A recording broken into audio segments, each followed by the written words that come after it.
I'm Brownfield commodity market reporter John Perkins at the closing market minute for Friday, June 13th.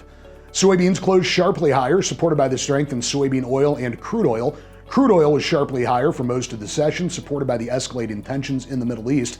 Meanwhile, soybean oil was up on that strength in crude oil, but the gains accelerated after the RVO numbers were released. Those should be friendly to biofuels.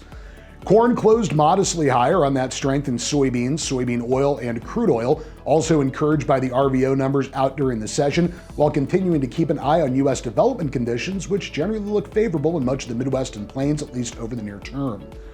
Wheat did close higher. Weather was the big driver there. There are some questions about rainfall projections for parts of the northern U.S. plains into the Canadian prairies, and parts of the Black Sea region could remain dry over the near term as well, and there are a lot of uncertainties connected to conditions on North China plains.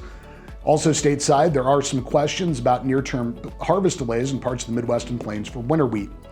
Live and feeder cattle were down sharply on fund liquidation and a drop in the Dow Jones Industrial Average.